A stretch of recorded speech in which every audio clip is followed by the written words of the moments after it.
if you're studying Spanish at any level, whether it's elementary, intermediate, or advanced, it's very helpful to have some sort of reference materials available to you, in addition to your textbook or whatever you happen to be using for class.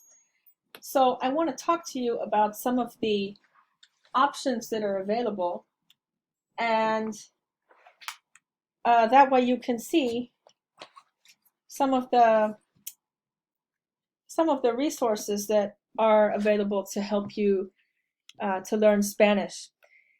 Now, I remember when I was studying Spanish as a student and as someone who was approaching the language as a foreigner, as a non-native speaker, it was very helpful to me to go beyond my textbook and to have other sources explain the material to me in different ways. The reason for that is because each book is going to explain the concept to you in a slightly different way and give you different examples. And there's something about the differences in explanation that can really help you. Like one of them or two of them might really help you to all of a sudden understand the concept, whereas the way that your textbook was explaining it might not have helped you so much. So I do find it very useful to use outside sources. I find it best to use books. What's available online is very difficult for someone who's learning the language to sift through. You don't know if that information is complete as a non-native speaker. You don't know if it's correct. I would steer very far away from any sort of amateur videos, meaning videos made by someone who does not have credentials to teach you the language. I would steer away from websites, especially those that are commercial, especially which are often incomplete, especially those which were made by someone who does not have the really an authority to be making something like this. And go with something that has been vetted, that has been revised and approved by a reputable publisher, because that will mean that instead of wasting your time online trying to sift through everything that's out there, you just go right to a source that you know is going to be credible and is going to give you the information that you need. Now, it's not necessary to spend a lot of money on reference materials. If you go to Amazon, for example, and you type in Spanish grammar, you'll find all kinds of books. A lot of times publishers like to make extra money by updating a certain grammar book, right? They'll make the 14th edition, just came out this year, and maybe there's some tiny little slight change, like the font's bigger, and it has some extra review questions in it, and so that will make the price go up a lot.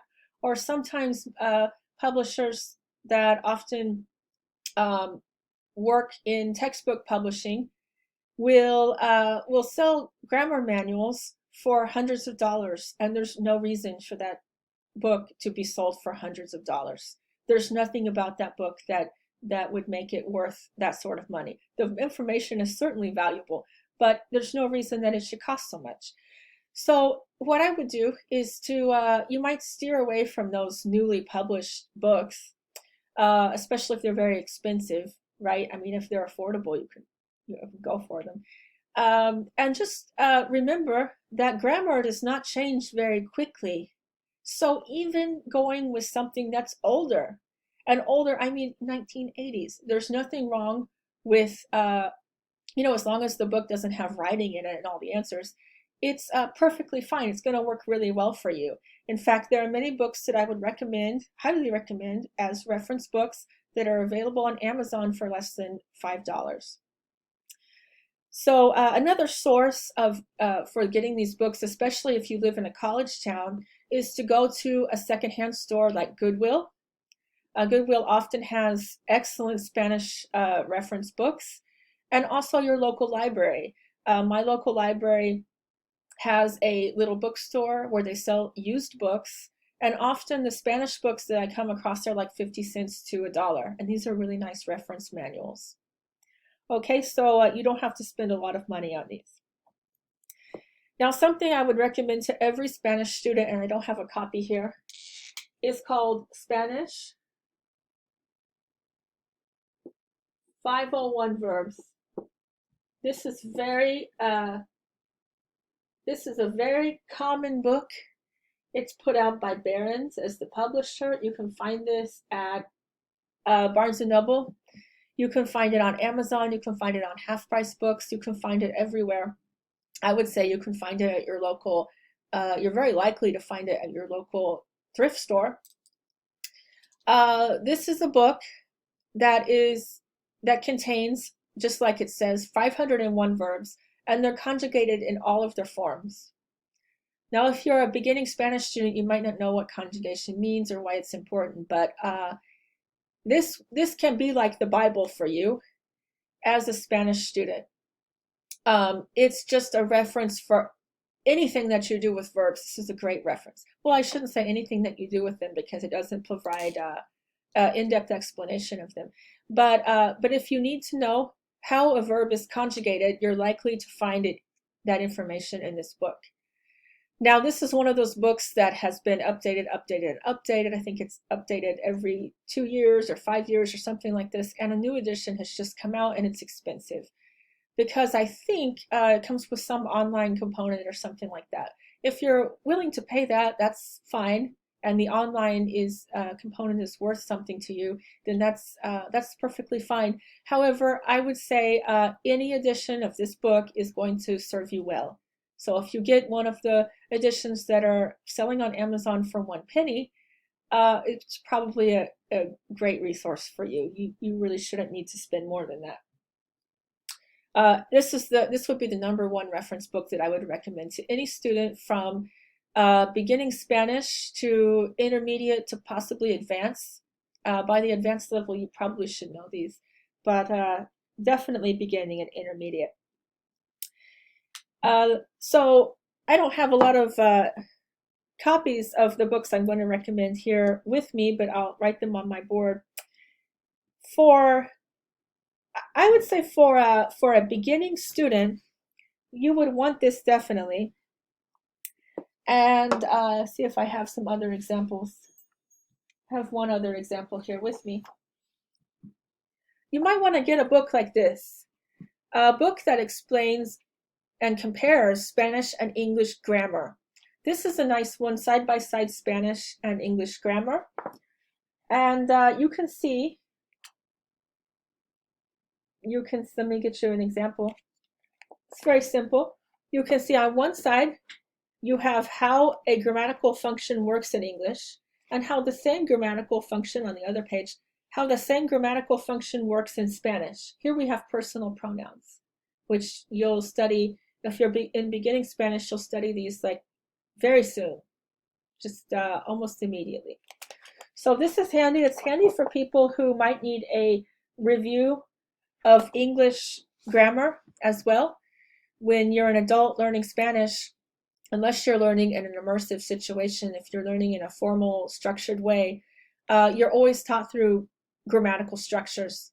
So if you don't have a good grasp of English grammar, you definitely get a good grasp of grammar because you're taught using grammatical structures, not just you're not just spoken to and you're expected to respond or make an attempt.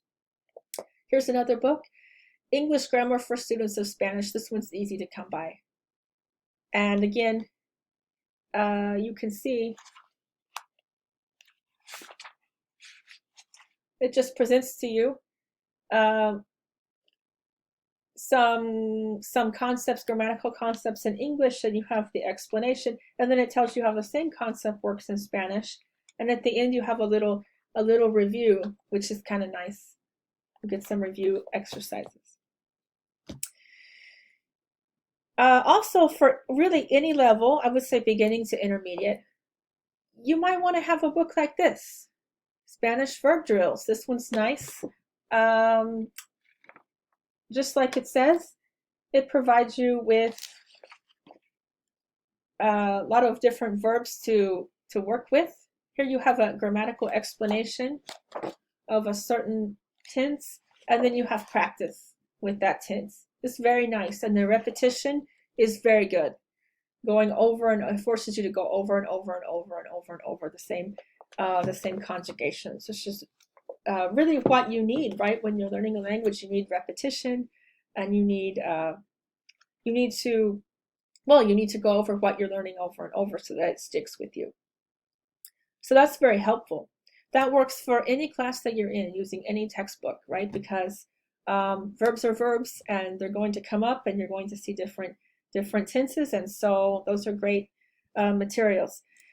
Now, I think for a beginning student, that might be all you need as far as resources, and of course the dictionary, but I explain, I have another video that talks about dictionaries that you can watch. If you're, let's say, upper beginner to intermediate, there is a book with this title that I highly recommend.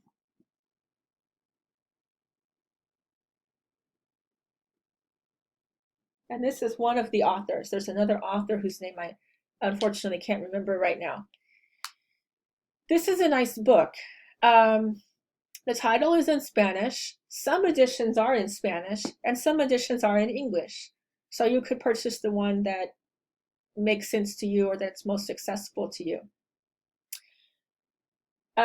This is one of those books that's been acquired before in years past. It was just a book that was very affordable, and you could get it for, I think, under $20 or something.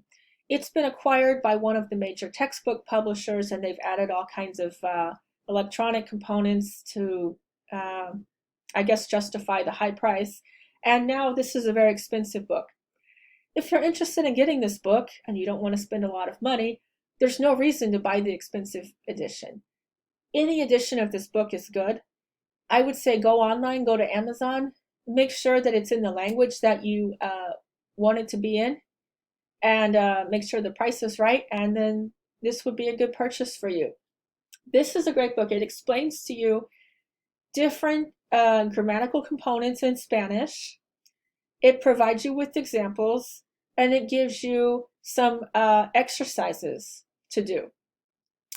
And if I remember right, there are some editions of this book that do not include the answers in the back. So if you're interested in doing the exercises, you might try to make sure that the answers are available to you in the back. But I do recommend this. Unfortunately, I would say for a student who is just starting out in Spanish, maybe your first semester, this is probably going to be too advanced, and it might be too much for you. You might want to purchase it and just have it on hand, but it might not help you so much. And there are just many other books that fall into this same category. You can find them online. Here's a Spanish Grammar Review and Practice. This one is pretty advanced. I would say definitely intermediate level to advanced levels. And this book, I haven't had a chance to go through it so much. This is one that I picked up at my local library for like $1. This is pretty good. I think I'm just going to check here to see how advanced this is.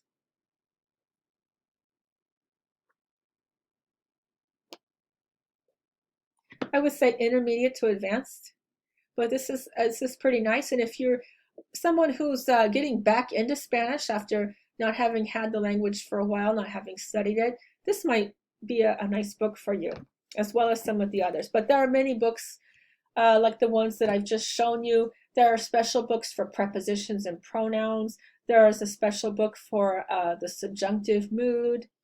There are all kinds of specialized books. There's one for using synonyms, which is a very nice book. Unfortunately, that's one of the ones that is just expensive by nature because it's a long book and it's got a lot of good content. But you can find some great stuff out there. So I would recommend supplementing your study of Spanish with some sort of reference material beyond the dictionary.